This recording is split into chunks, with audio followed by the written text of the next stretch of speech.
Kita meminta kepada Allah agar pada hari kiamat kelak kita termasuk orang yang mendapatkan syafaat Rasulullah Sallallahu Alaihi Wasallam.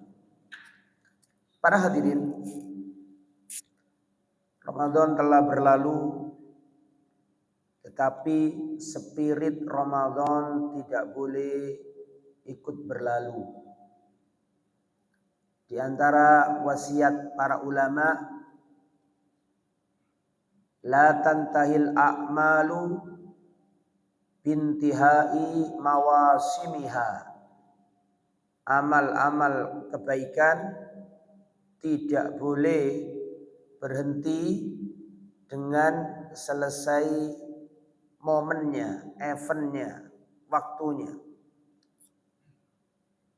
Innama tantahil a'malu bintihail ajal. Sesungguhnya amal itu berhenti dengan selesainya ajal kita. Ramadan memang sudah selesai, tapi amal soleh tidak boleh ikut selesai. Ramadan telah berlalu, tapi sholat malam, bacaan Quran, sedekah tidak boleh ikut berlalu. Nah, biasanya kalau Ramadan telah selesai, maka ada ucapan yang paling populer. Kalau disurvei mungkin ucapan yang paling terucap di lisannya orang Islam ketika Ramadan telah usai adalah ucapan yang berbunyi taqabbalallahu minna wa minkum. Semoga Allah menerima amal saya dan amal Anda. Semoga Allah menerima amal kita semua. Kalau kita ketemu orang selama masih suasana Syawal, baru ketemu mesti kita jawab atau kita bilang apa? Taqabbalallahu minna wa minkum. Kalau selesai sholat Id, kita ziarah atau maksud saya silaturahim, ketemu sanak saudara, selalu kita ucapkan taqabbalallahu minna wa minkum. Tetapi kadang-kadang kalimat taqabbalallahu minna wa minkum menjadi kalimat penghias bibir kita, penghias lisan kita di hari raya. Kadang-kadang kita kurang paham maknanya. Padahal kata taqabbalallahu minna wa minkum itu punya sejarah panjang ya jamaah. Sejarah panjang bagaimana Ustaz? Jenengan perhatosaken. Ternyata kalimat taqabbalallahu minna wa minkum yang sering kita ucapkan ketika Idul Fitri atau masih Syawal, ternyata kalimat ini kalimat yang dalam maknanya dan punya sejarah panjang.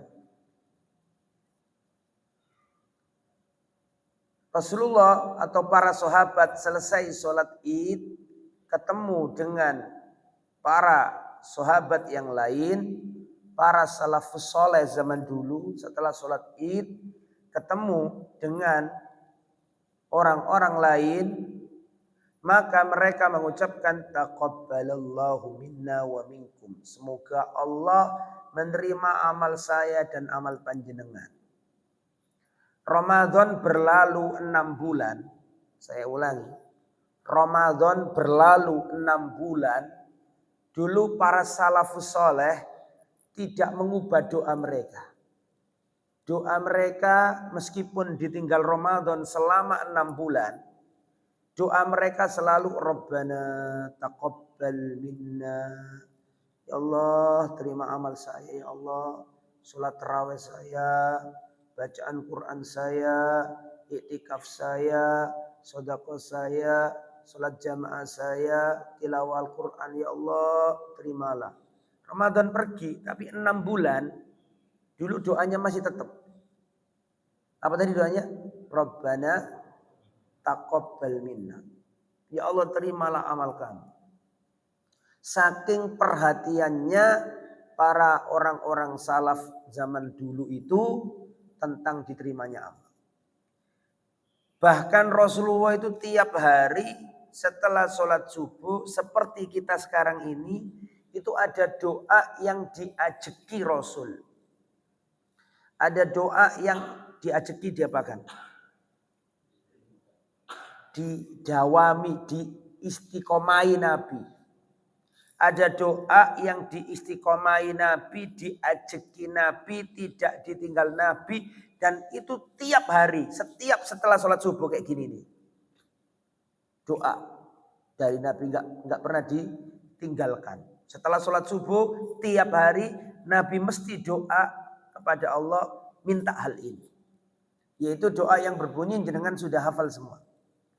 Allahumma inni as'aluka ilman nafi'an wa rizqan thayyiban wa amalan mutaqabbalan. Ya Allah, aku memohon kepadamu ilmu yang bermanfaat, harta yang baik, rezeki yang baik, dan amalan yang diterima. Ini Kanjeng Nabi Rasul. Saya mau tanya, Nabi itu amalannya diterima apa? Diterima. Tapi Nabi terus dongani Nabi ini amalan mutaqabbal. Padahal Nabi loh itu. Artinya kesimpulannya kata mutaqabbalan, taqabbalallah ini kata yang enggak sembarangan. Ini kata yang diajeki Nabi. Tiap hari setelah sholat subuh selalu minta amalnya diterima. Dan dulu para zaman salafus saleh 6 bulan Ramadan pergi doanya masih tetap Rabbana taqabbal minna.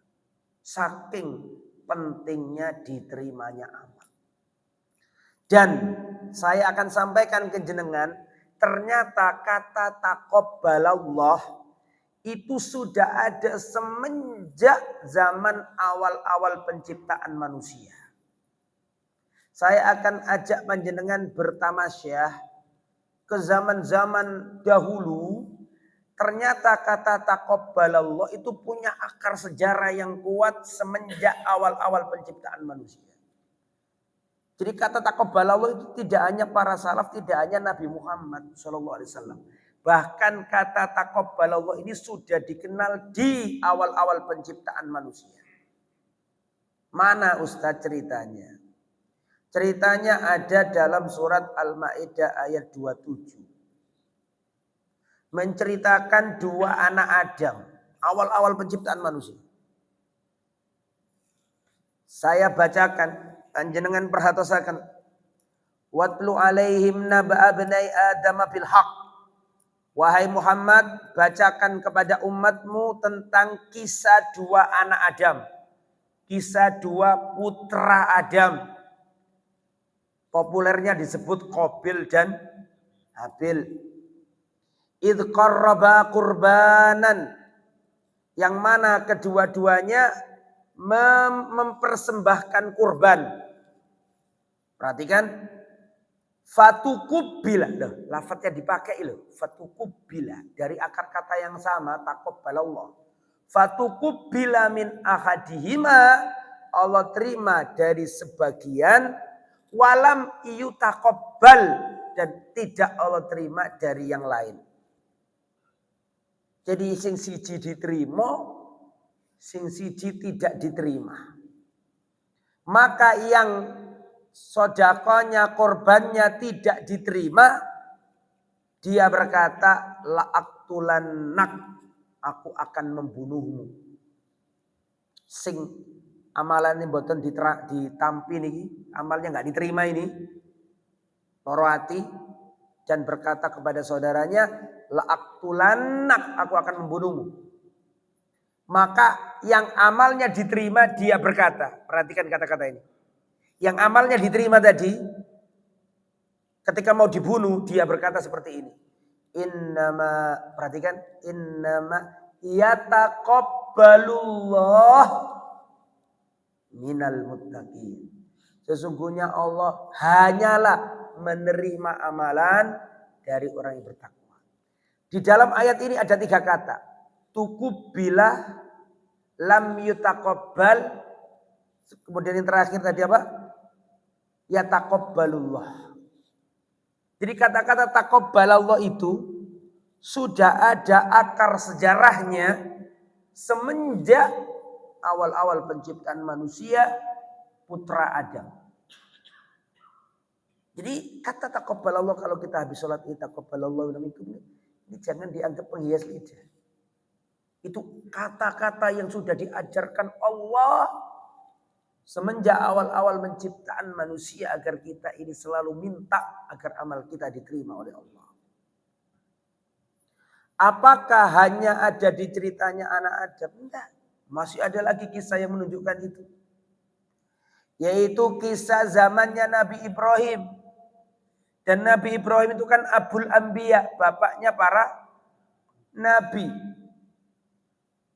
Karena dari Nabi Ibrahim lahir dua bangsa besar. Ismail melahirkan bangsa Arab. Ishak melahirkan Bani Israel. Jadi ada dua bangsa besar. Bani Ismail melahirkan Arab. Betul tak? Dan Bani Israel yang sekarang ini kita lihat. Tukaran sampai sekarang. Bani Ismail sama Bani. Sama Bani apa tadi? Israel. Bani Ismail Arab, Bani Israel ahli kitab. Nah, ya, bagaimana ceritanya Ustaz? Ada dalam surat Al-Baqarah, ya, ada dalam surat Al-Baqarah ayat 127. Kisah kalimat taqabbalallah tadi dulu. Ada dalam surat Al-Baqarah 127. Ceritanya bagaimana Ustaz? Ceritanya Allah Subhanahu wa taala perintahkan Nabi Ibrahim beserta putranya, siapa namanya? Ismail, membangun Ka'bah. Surat Al-Baqarah 127. Wa idh yarfa'u Ibrahimul qawa'ida minal baiti wa Ismailu Rabbana taqabbal minna. Dan ingatlah ketika Nabi Ibrahim dibantu anaknya yaitu Ismail, dua-duanya mendirikan bangunan Ka'bah atau mendirikan pondasi Ka'bah, bangun Ka'bah. Setelah Ibrahim dan Ismail berhasil membangun Ka'bah, maka Ibrahim dan Ismail dua-duanya berdoa, Rabbana taqabbal minna. Ya Allah, terimalah amalan kami. Syekh bin Baz, mufti Arab Saudi, ketika membaca ayat ini beliau nangis. Lama nangisnya. Ketika membaca ayat wa idh yarfa'u Ibrahimul qawa'ida minal baiti wa Ismailu Rabbana taqabbal minna. Ketika membaca ayat ini nangis. Dan ingatlah ketika Ibrahim dan Ismail mendirikan pondasi Ka'bah. Setelah Ka'bahnya selesai dibangun, dua-duanya berdoa, Rabbana taqabbal minna. Ya Allah, terimalah amalan kami. Syekh bin Baz nangis. Setelah nangis agak lama, beliau berkata, perhatikan. Beliau berkata, amrun makhsusun li abdin makhsusin bi amalin makhsusin fi makanin makhsusin walakin ma'adzalik yas'alullahal qabul. Perhatikan kata beliau. Perintah khusus. Mengomentari ayat tadi lah. Ayat Nabi Ibrahim dan Nabi Ismail disuruh apa tadi? Bangun Ka'bah. Setelah selesai bangun Ka'bah, dua-duanya berdoa, Rabbana taqabbal minna. Ya Allah, terimalah amalku ini. Bangun Ka'bah ini terimalah ya Allah. Kata Syekh bin Baz sambil nangis. Setelah nangis beliau ngomong, amrun makhsusun li abdin makhsusin bi amalin makhsusin fi makanin makhsusin lakin ma'adzalik yas'alullahal qabul. Perintah khusus kepada hamba yang khusus dengan amalan khusus di tempat yang khusus. Meskipun demikian tetap enggak pede minta diterimanya amal. Apakah ada amalan di muka bumi yang melebihi amalan itu? Ini enggak sembarang perintah, betul apa enggak? Perintah bangun apa? perintah khusus kepada hamba yang khusus. Hambanya nggak sembarangan hamba. Dengan amalan khusus. Di tempat yang khusus. Di mana tempatnya? Tolong dijawab. Di mana? Di Masjidil Haram kan? Di Mekah. Amalan yang paling mungkin diterima. Dilipat gandakan oleh Allah. Tapi meskipun demikian. Nabi Ibrahim sama Nabi Ismail gak pede. Tetap dongo Robbana taqabbal minna. Jadi kata-kata taqabbalallah itu panjang ceritanya Pak kalau diuraikan. Diucapkan Rasulullah tiap hari setelah sholat. Apa tadi? Subuh. Diucapkan para salafus soleh sampai 6 bulan Ramadannya sudah pergi. Tapi doa taqabbalallah terus diminta.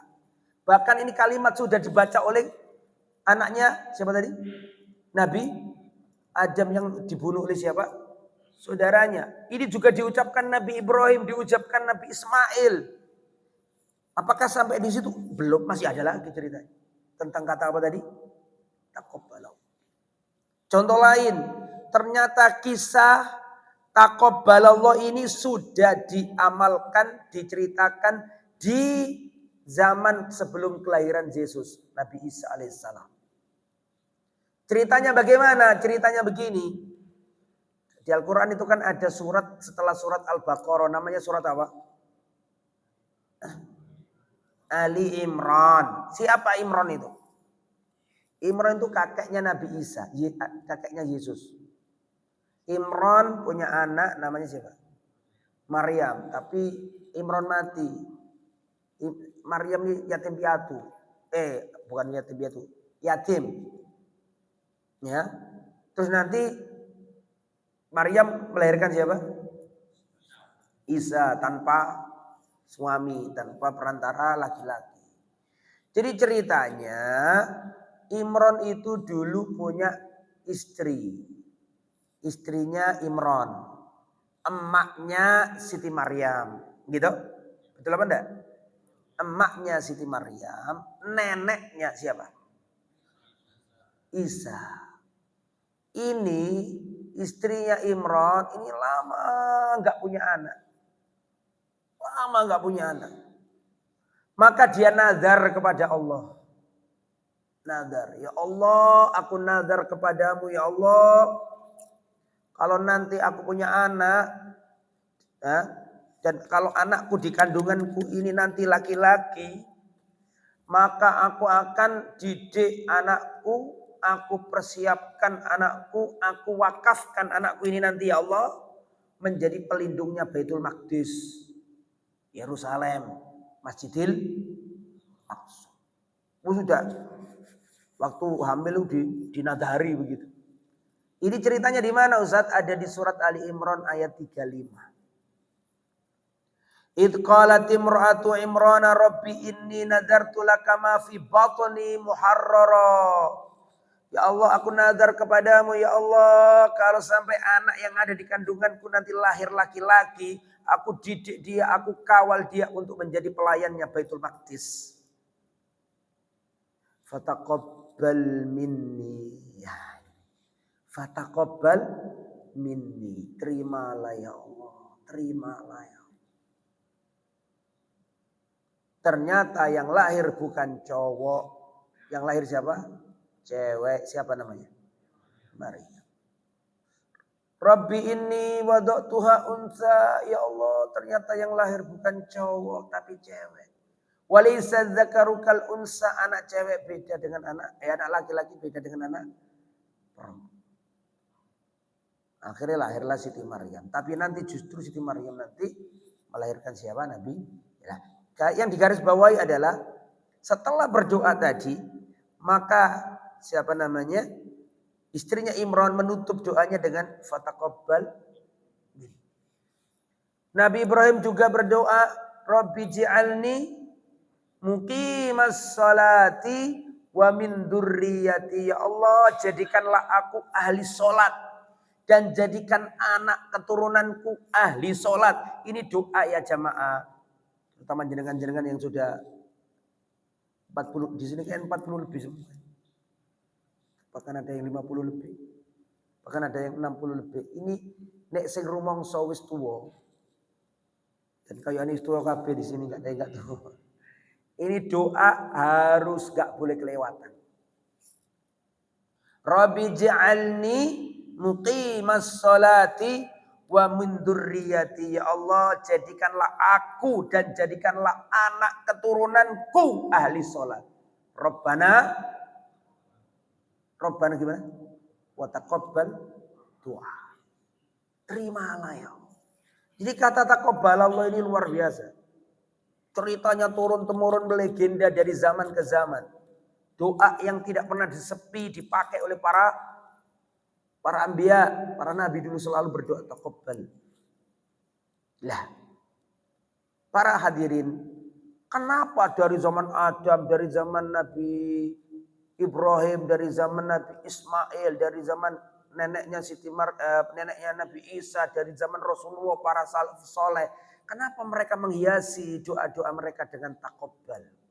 Karena mereka itu paham tidak semua amal diterima. Mereka itu orang-orang yang paham tidak semua amal diterima. Dalam surat Kahfi dikatakan ya, dan juga yang dihafal aja, yang sering dihafal. Dalam surat Al-Ghasyiyah itu ada ceritanya. Saya akan cerita, perhatikan. Dan saya rasa ini pernah saya ceritakan di sini. Umar bin Khattab radhiyallahu anhu itu pernah berjalan, Pak. Ternyata melewati rumah ibadah umat lain. Kanisa, kalau bahasa sini gereja lah gitu. Anggaplah kuil lah gitu ya. Umar bin Khattab pernah melewati kanisa. Kanisa itu gereja, Pak. Atau tempat ibadah umat lain lah. Tiba-tiba Umar bin Khattab melihat di dalam tempat ibadah umat lain tadi itu, di sana ada rahib, ada pendeta. Di dalam apa tadi? Rumah ibadah itu ada pendeta. Ini pendeta, Pak, rahib ini, Pak, hidup dalam kerahiban, meninggalkan kemewahan dunia, meninggalkan wanita. Hidup dalam kerahiban, pakaiannya asal-asalan. Dia berdoa, mengabdikan diri di rumah Tuhan, berdoa serius sungguh-sungguh. Penuh dengan hikmat, dia berdoa di rumah ibadahnya. Maka Umar melihat pemandangan itu. Umar melihat seorang rahib, seorang pendeta ada di rumah ibadahnya, menyendiri, hidup dalam kerahiban, jauh dari hiruk pikuk kemewahan. Dia berdoa sungguh-sungguh di gerejanya atau di rumah ibadahnya. Umar lewat dan Umar melihati rahib dan pendeta itu. Dilihatin sama Umar dari kejauhan. Akhirnya Umar menangis. Umar menangis. Maka Umar tanyain sama para sahabat atau para orang-orang yang ada di sekitarnya. Lima tabki ya Amirul Mukminin, kenapa panjenengan menangis wahai khalifah? Apakah panjenengan nangisi orang kafir itu? Bukankah dia orang kafir? Kenapa kok ditangisi? Jawab Umar bin Khattab, saya kasihan lihat orang ini. Amilatun nasibah tasla naron hamiyah. Sampean kalau longgar punya kitab tafsir Ibnu Katsir, buka tadi itu amilatun nasibah tasla naron hamiyah. Itu cerita yang saya sampaikan tadi akan muncul. Saya kasihan lihat orang ini. Amilatun nasibah tasla naron hamiyah. Amilatun nasibah. Dia ini di dunia capek, berusaha sungguh-sungguh, beramal, beribadah serius. Nasibah, capek, letih. Saya mau tanya, tolong dijawab. Itu ahli ibadah tadi, rahib tadi, beribadah enggak? Tolong dijawab, beribadah enggak? Beramal enggak? Sungguh-sungguh enggak? Tapi kata Al-Quran, amilatun nasibah. Dia beramal, berusaha sungguh-sungguh. tasla naron hamiyah, tapi dia dilemparkan ke neraka. Apa enggak sakno? Apa enggak kasihan? Dunia capek ngibadah, tapi ternyata tasla naron. Itu semuanya menunjukkan kepada kita tidak semua amal diterima. Maka semoga amal kita diterima. Lah, perhatikan Pak. Di antara indikasi amalan kita Ramadan diterima Allah, itu apa indikasi? Mari kita gerayangi diri kita masing-masing. Kita introspeksi masing-masing.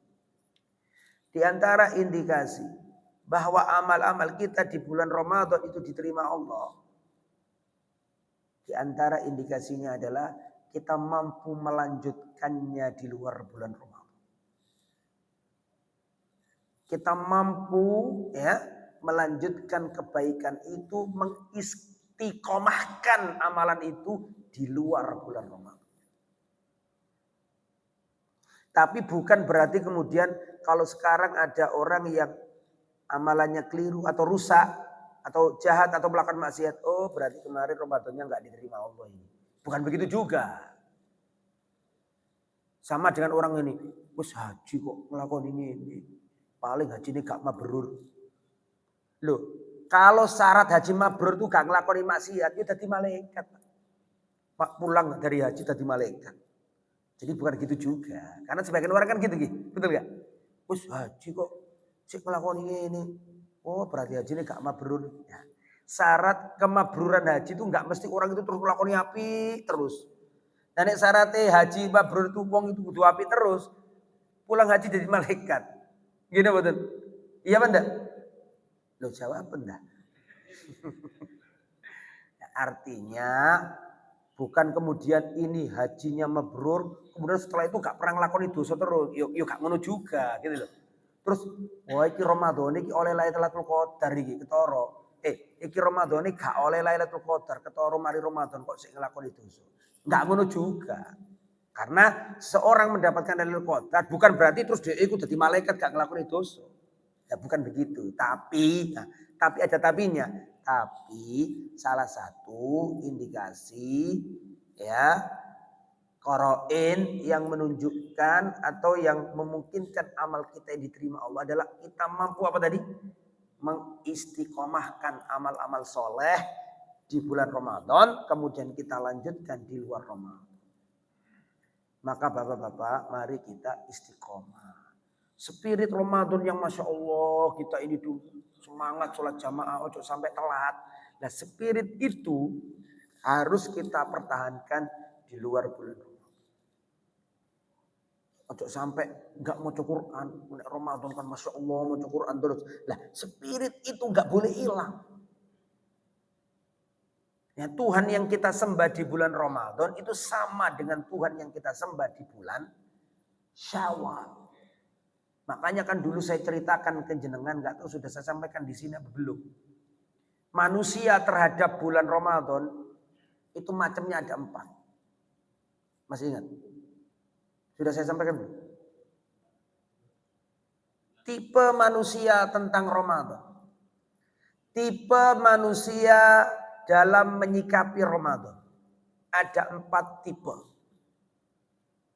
Tipe yang pertama, tipe manusia pertama tentang Ramadan. La ya'rifullaha illa fi Ramadan. Tipe pertama. Alladzi la ya'rifullaha illa fi Ramadan. Orang yang gak kenal Allah kecuali di bulan Ramadan. Setelah 10 menit kita buka tanya jawab. Saya ulangi ya. Tipe yang pertama, alladzi la ya'rifullaha illa fi Ramadan.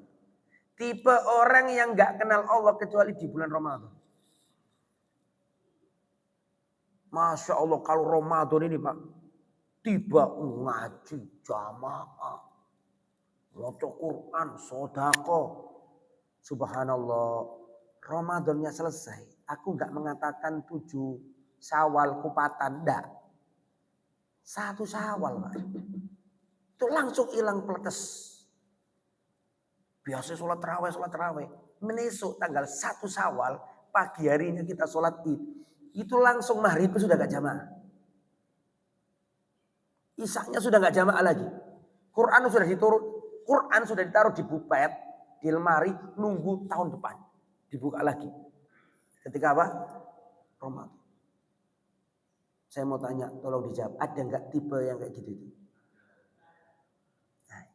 La ya'rifullaha illa fi Ramadan. Tipe orang yang tidak kenal Allah kecuali di bulan Ramadan saja. Mereka ini dijuluki oleh para ulama Ramadhaniyun. Pengikutnya apa? Ramadan. Tipe nomor 2. Tipe nomor 2. Alladzi la ya'rifullaha la fi Ramadan wa la fi ghairi Ramadan. Orang yang tidak pernah kenal Allah. Baik Ramadan maupun tidak Ramadan, tidak kenal Allah. Sebelum Ramadan tidak pernah sholat jamaah, ketika Ramadan tidak sholat jamaah, selesai Ramadan tambah gak sholat jamaah. Sebelum Ramadan tidak pernah sholat, setelah Ramadan, ketika Ramadan, yo nggak sholat. Sesudah Ramadan tambah nggak sholat. Sebelum Ramadan tidak pernah baca Quran, ketika Ramadan tidak baca Quran, selesai Ramadan tambah nggak pernah baca Quran.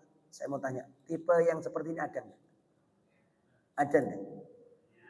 Mereka inilah orang yang, perhatikan, mereka inilah orang yang didoakan Nabi dan doanya Nabi itu orang yang didoakan malaikat Jibril dan diamini Nabi. Masih ingat nggak Nabi pernah naik mimbar itu? Nabi kan mengatakan celaka orang yang bulan Ramadan datang kepadanya sampai Ramadannya selesai tapi dosanya masih belum diampuni. Pernah dengar hadis itu? Itu ini orang yang datangnya Ramadan atau tidak datangnya Ramadan tidak mengubah dirinya. Ini tipe nomor berapa? Saya mau tanya, ada nggak tipe kayak gini? Saat durungi Ramadan tidak pernah poso lah. Waktu Ramadan yo gak poso yoan. Yo jedal jedul.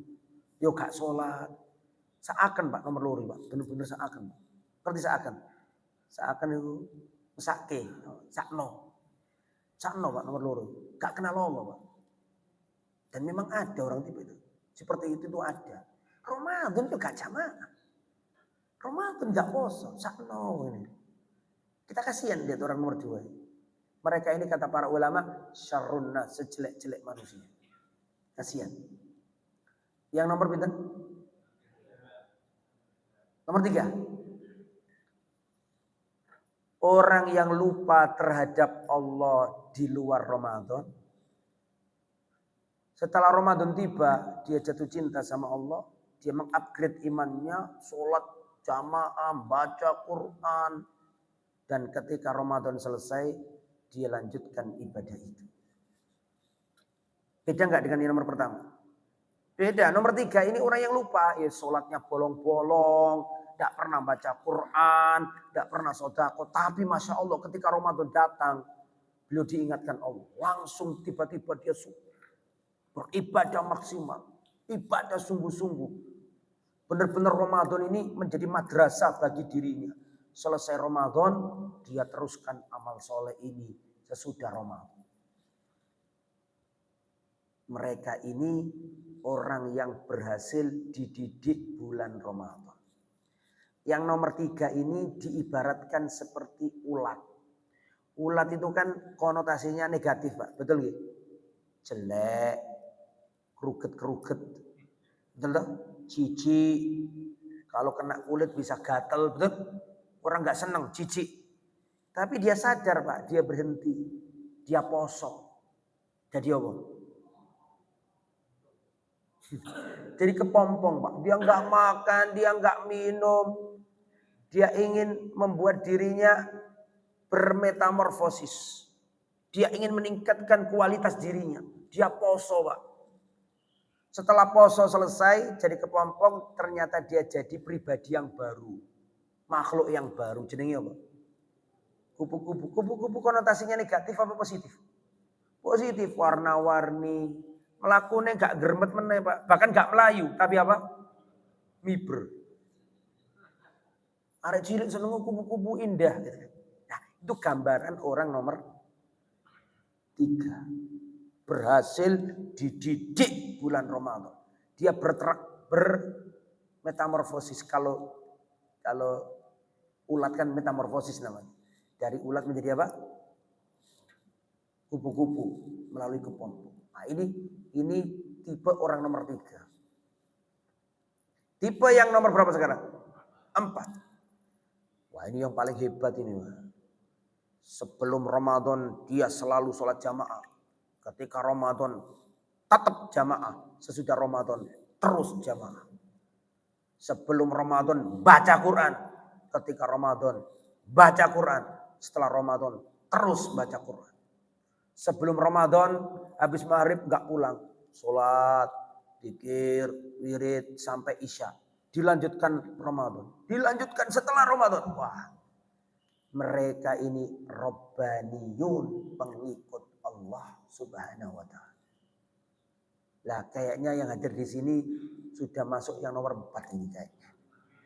Amin ya Rabbal. Kita Pak, insya Allah yang di sini usahakan jadi nomor 4. Kalau nggak bisa nomor 4, ya minimal nggak boleh ditawar-tawar lagi. Nomor berapa? 3. Jangan menjadi nomor yang pertama, apalagi yang nomor 2. Semoga kita tetap istiqomah menjalankan apa yang kita amalkan di bulan Ramadan, kita bawa di luar bulan Ramadan. Monggo kalau ada pertanyaan kami persilakan. Monggo kalau ada diskusi silakan. Monggo.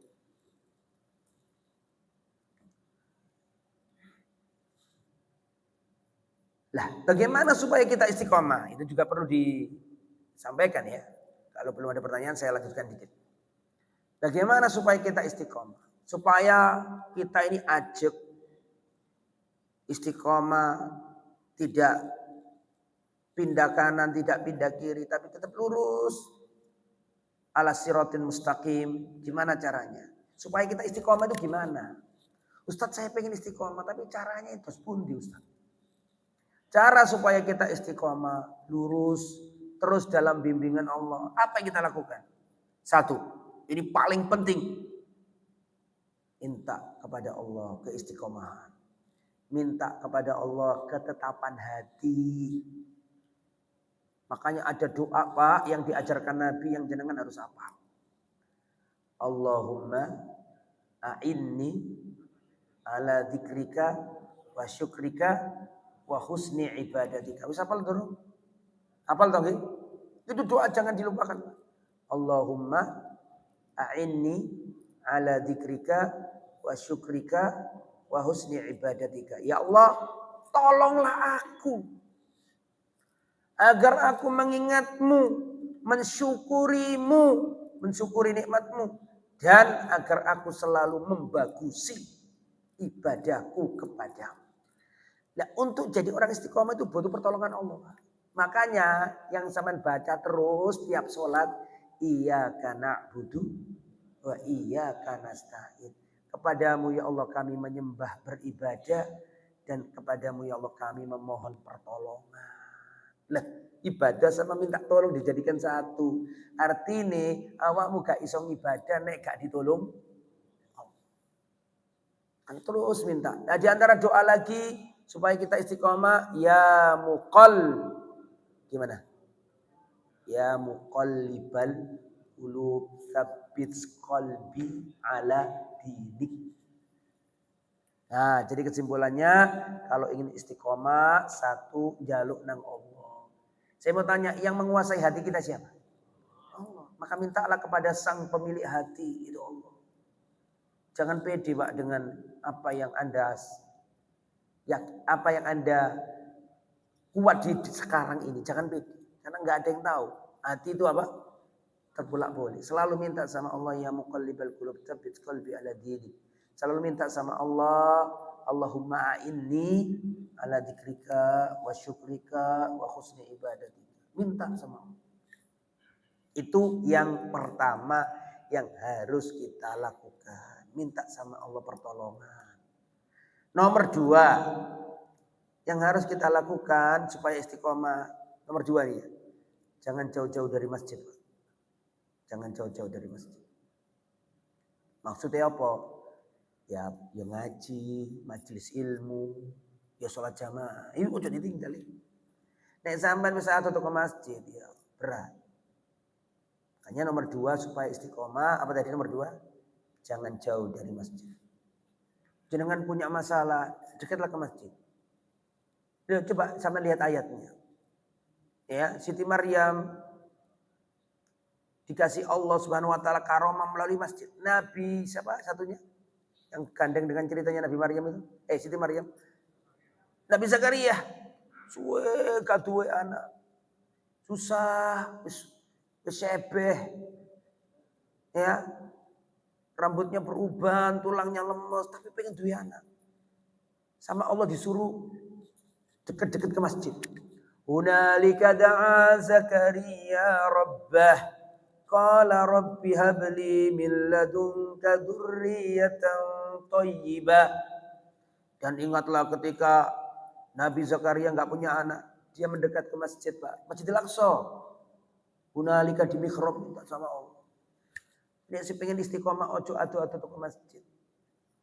Jangan. Ya.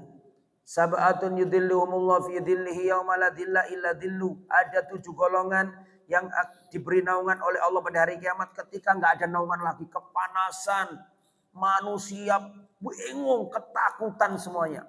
Ada 7 golongan yang mendapatkan naungan pada hari kiamat.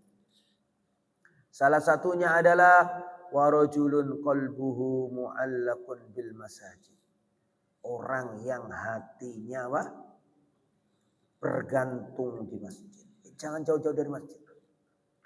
Nah, jadi saya ulangi, yang nomor 2 supaya kita istiqomah, jangan menjauh dari masjid. Itu konsekuensinya banyak, berarti menghadiri majelis ilmu. Penting menghadiri. Supaya istiqomah butuh ilmu. Jadi nomor 3 sekarang. Supaya istiqomah apa Ustaz? Nomor 3, al-ilm, hudurul majalis ilm. Mendatangi majelis ilmu. Harus, Pak. Mendatangi majelis ilmu. Tidak bisa orang istiqomah tanpa majelis ilmu. Karena syaitan akan mendatanginya. Datanglah di majelis ilmu, duduklah. Karena akan dibacakan kepadamu Al-Quran. Dibacakan kepadamu hadis-hadis Nabi. Makanya ada ayatnya. Innama ya'muru masajidallah. Lah, ada ayat yang berbunyi. Innama yakhshallaha min ibadihi al-ulama. Sesungguhnya yang paling takut kepada Allah dari hamba-hambanya adalah al-ulama, orang-orang yang berilmu. Semakin tambah ilmu nih, semakin mau ngaji, semakin tawadu. Tidak boleh tambah sombong. Karena orang ngaji tambah sombong.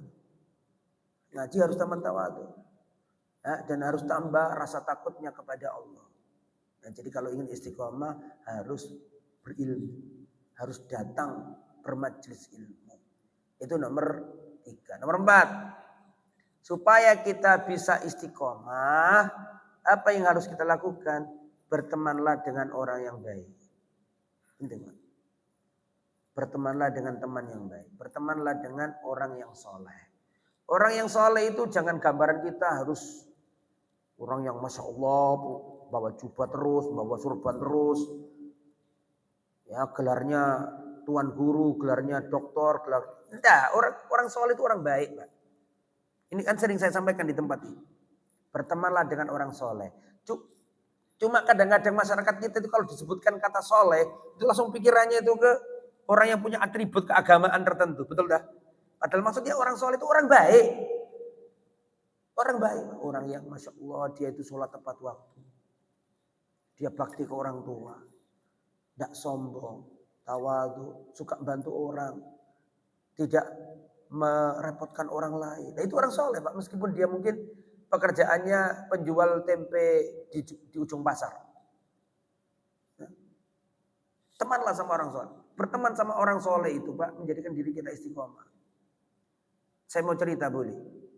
Ya, orang soleh itu nggak mesti orang yang punya atribut keagamaan, punya gelar atau yang pakaiannya Masya Allah atau yang enggak. Orang soleh itu orang baik. Kan sering saya ceritakan. Di zaman dulu ada ulama besar namanya Al-Imam Ibnul Munkadir. Masih ingat kisahnya? Insya Allah sebagian sudah ada yang sering dengar. Al-Imam Ibnul Munkadir, Pak, ulama Madinah. Sama ketik di internet Muhammad bin Munkadir muncul. Sosok ulama ini. Ulama terkenal. Zaman itu, Pak. Terus kota Madinah ini dilanda kemarau panjang. Enggak turun hujan setetes pun enggak. Gersang, tandus, kering, kerontang. Banyak ternak yang mati, banyak tanaman-tanaman yang gagal panen, kurma mati misalnya. Atau apa. Benar-benar gersang, Pak. Sehingga penduduk kota Madinah ini kumpul sholat apa? Istisqa. Apa sholat istisqa? Sholat minta hujan. Tetap tidak turun hujan. Iki orang hidup di kota Nabi kan bisa dikatakan lebih soleh daripada di tempat-tempat lain toh. Tapi tetap nggak turun hujan, Pak. Lah Al-Imam Ibnul Munkadir ini sebagai seorang ulama merasa bertanggung jawab. Kok nggak turun hujan gitu loh. Akhirnya Imam Ibnul Munkadir berazam, bertekad bulat, nanti malam aku akan datang ke Masjid Nabawi. Ketika malam gelap gulita, ketika semua orang tidur, aku akan berjalan menuju Masjid Nabawi. Aku berazam, bertekad kuat, berdoa sungguh-sungguh kepada Allah agar turun hujan. Ketika malam tiba, beliau berangkat ke masjid pelan-pelan, dijaga keikhlasannya, biar benar-benar untuk Allah, tidak mengharapkan mata-mata manusia. Dia berjalan ke tempat yang sepi, di penghujung Masjid Nabawi. Ternyata beliau kedaluan orang. Sudah kedaluan orang, Pak. Sudah tahu ceritanya ini? Sudah tahu? Tolong yang sudah tahu ceritakan maju ke depan. Akhirnya Pak, beliau sudah sungguh-sungguh, sudah tekad bulat. Bagaimana caranya supaya doanya benar-benar ikhlas. Karena Allah nggak ada yang tahu. Dia pelan-pelan mencari tempat. Ternyata sudah kedaluan orang, Pak. Dan orang ini berdoa seperti ini. Orang yang di depannya Imam siapa tadi? Imam Muhammad Ibnul Munkadir itu. Ternyata di depannya sudah ada orang. Orang ini berdoa kayak gini, Pak. Ya Allah, penduduk kota nabimu. Kota nabi berarti kota apa? Madinah. Penduduk kota nabimu meminta hujan kepadamu ya Allah. Tapi engkau telah belum menurunkan apa? Hujan. Maka ya Allah aku bersumpah atas namamu. Turunkan hujan malam hari ini. Itu kalau Allah nggak turunkan hujan. Ini hamba wajib bayar kafarat. Karena dia berdoa dengan cara apa? Bersumpah dengan nama Allah. Kan sumpah dengan nama Allah kalau nggak terlaksanakan wajib apa? Bayar kafarat. Ini bersumpah, Pak. Ya Allah aku bersumpah atas namamu ya. Turunkan hujan pada malam hari ini ya Allah. Subhanallah. Langsung kata Imam Ibnul Munkadir, terdengar suara guntur geledek. Jedar. Mendung datang, langsung hujan. Belum turun tangannya, langsung diijabahi Allah. Hujan deras. Kaget Imam Ibnul Munkadir. Sopo iki? Cek mandine dungane, mujarab. Ada hambanya Allah itu Pak, rambutnya kucel, pakaiannya berdebu. Kalau ada di depan pintu orang ditutup, tidak mau orang menerima dia. Tapi kalau dia berdoa, langsung Allah kabulkan. Ya bisa jadi orang kayak gini. Akhirnya Pak, hujan terus. Orang ini terus memuji Allah sampai sholat subuh. Zaman dulu gak ada listrik. Jadi orang gak tahu siapa ini. Jadi orang ini masuk ke sholat berjamaah, sudah banyak orang sholat subuh. Setelah sholat subuh, ini Imam Ibnul Munkadir berazam, saya harus tahu siapa laki-laki. Setelah sholat subuh dibuntuti, kehilangan jejak. Tidak tahu siapa orang. Malam besoknya, Imam Ibnul Munkadir ingin ke tempat situ lagi. Kedahuluan lagi. Orang itu ada di situ lagi. Maka kata beliau, hari ini aku harus tahu siapa laki-laki. Setelah sholat subuh dibuntuti, ketemu Pak rumahnya ketemu. Maka dalam waktu yang lain Imam Ibnul Munkadir mendayo, apa sih? Bertamu ke rumahnya orang itu. Tok tok tok, assalamualaikum waalaikumsalam. Maka monggo wahai tuan guru, wahai guru kami Imam, silakan duduk. Monggo pinara gitu kan. Tapi ketika dibukakan pintu, alangkah kagetnya Imam Ibnul Munkadir. Ternyata ini laki-laki adalah imam siapa kira-kira? Imam siapa? Ternyata bukan imam. Ternyata beliau adalah seorang penjahit sepatu di pasar. Tukang sholat kalau bahasa sekarang. Nah, kita ini Pak, bertemanlah sama orang baik. Orang baik itu nggak mesti, seperti yang saya katakan ini. Nggak mesti punya apa? Punya harta banyak, nggak mesti punya gelar tinggi, nggak mesti punya atribut keagamaan, nggak mesti. Kita nggak tahu. Kita ini nggak tahu di antara kita ini siapa yang paling dekat kepada Allah. Ya. Jangan pikir harus pakai anak bagus, mobilnya mewah terus dia dekat. Belum tentu. Makanya jangan menghina orang, Pak. Kita nggak tahu. Kita nggak tahu siapa walinya Allah. Kita nggak tahu siapa orang yang paling dicintai Allah di antara kita. Jangan menghina manusia. Kadang-kadang zaman sekarang itu orang dilihat dari HP-nya apa sih orang. Tumpahannya opo gimana. Ya kan? Lihat pakaiannya. Nah kita jangan kayak gitu. Makanya seandainya ukurannya itu Pak, Bilal itu manusia paling sengsara di muka bumi. Seandainya ukuran itu gantengnya, pakaiannya bagus, tumpahannya mewah. Seandainya ukurannya itu Bilal itu manusia paling sengsara Pak. Tapi Nabi sudah mengabarkan, hei Bilal, amalan apa yang kamu lakukan kok aku mendengar bunyi terompamu di surga. Karena Allah nggak melihat irengnya Bilal. Ya kita ini harus belajar kayak gitu. Mencintai orang bukan karena covernya Pak. Tapi kesolehannya. Ini orang baik, Masya Allah. Temanlah dengannya, bertemanlah dengannya. Ya. Bertemanlah dengan karena itu akan menguatkan imanmu. Itu berteman dengan orang. Jadi ingin baik itu butuh orang baik, Pak. Ingin istiqomah butuh orang yang istiqomah. Masih ingat gak kisah orang yang membunuh 99 nyawa? Bolak balik sampai bosen. Tak sampaikan terus di tempat ini. Mateni 99 wong. Pengen tobat, takon ke wong ahli ibadah. Oleh tobat enggak? Wis gak oleh, Pak. Wis mateni 99 kok tobat. Wis gak oleh, wis mateni pisan wae pengen tobat kok gak oleh. Mateni piro akhirnya? 100. Tapi dia itu hati kecilnya pengen tobat. Datang ke ahli ilmu, oleh tobat, tak oleh, boleh.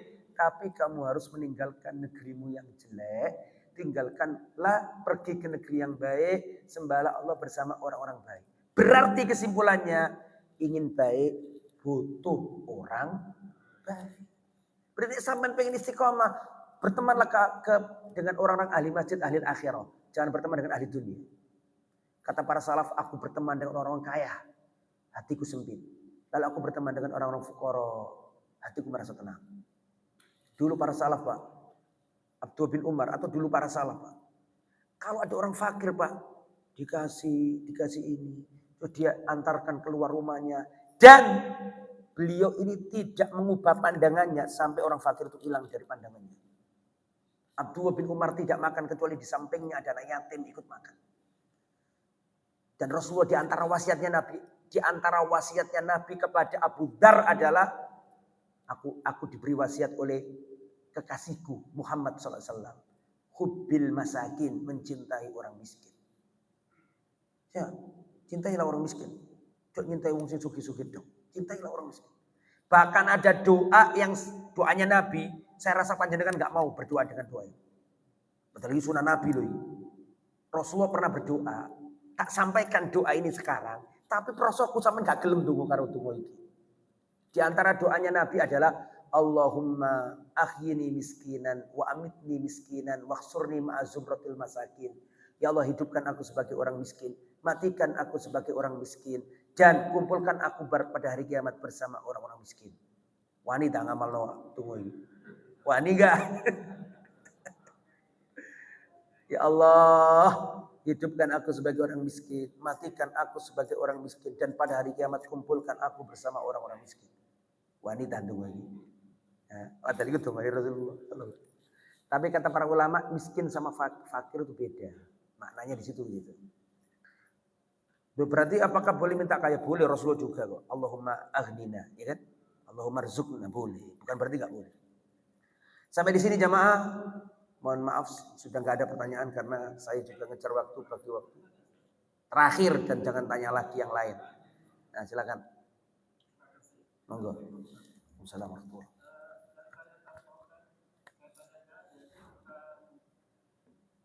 Monggo Pak.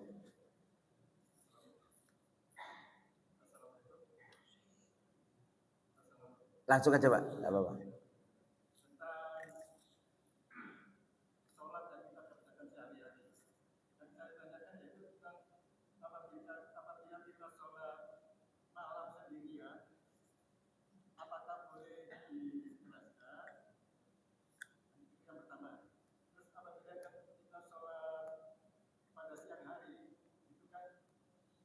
Siri.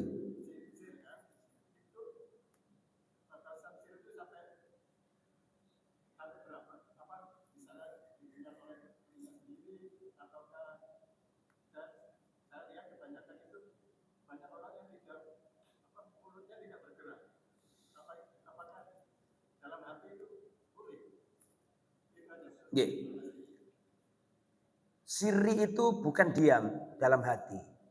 Karena ada orang kalau sholat begini, Allahu Akbar. Nggak ada gerakan di bibir, itu nggak boleh. Siri itu bukan diam ya. Siri itu melafatkan, menggerakkan bibir. Cuma wong liya nggak rungu. Jadi begitu. Jadi tidak orang lain nggak kedengaran, tapi harus ada lisan yang bergerak. Karena saya juga kadang-kadang heran. Sebagian orang kalau itikaf baca Quran itu gini. Terus nah itu nggak baca jenenge, batin. Batin jadi batin itu harus ada taharrukul lisan, ada gerakan lisan. Nah sama termasuk kalau sholat sendiri ya, kalau malam ya gitu Pak. Jadi jangan keras-keras. Ya, kalaupun itu ya malam ya Bismillahirrahmanirrahim. Alhamdulillahirrahmanirrahim. Ya gitulah. Nah, kalau ada anaknya yang ikut ya baru dijaharkan. Wallahu a'lam bishawab. Cukup gitu, semoga bermanfaat karena saya harus ternak teri, nganter anak, nganter istri. Subhanakallahumma bihamdika asyhadu an la ilaha illa anta astaghfiruka wa atubu ilaik. Wassalamualaikum warahmatullahi wabarakatuh.